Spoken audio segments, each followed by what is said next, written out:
I want to bring in the mayor of Blowing Rock right now, Mayor Charlie Sellers. Thank you so much for hanging out with me today. And he really did hang out with me because he gave me a tour up where Blowing Rock, where we're actually seeing Blowing Rock from what the town is named after, right? Yes. Well, Mayor Sellers, first, I want to clear up some fact and fiction because doing my research on this town, I heard that the snow falls upside down. Is that true?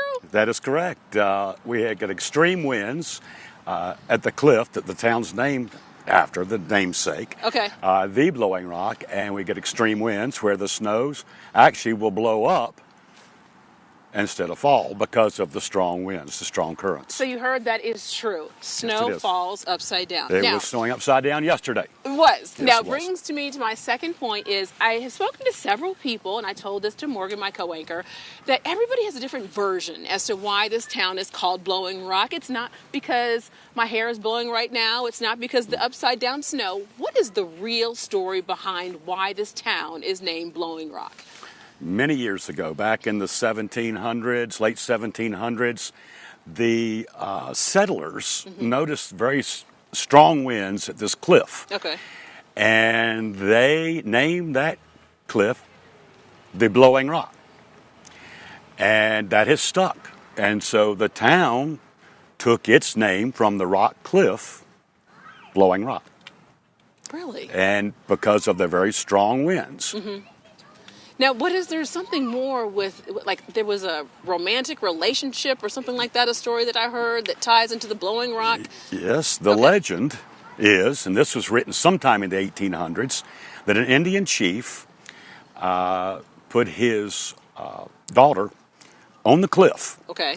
to protect her from the settlers.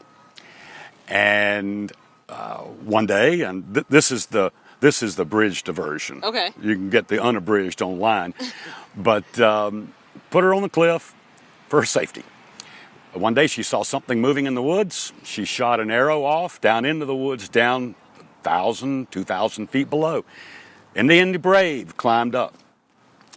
That Indian brave stayed on the cliff for a good while, and legend has it that his tribe called him back, and he didn't want to go, so he jumped off the cliff.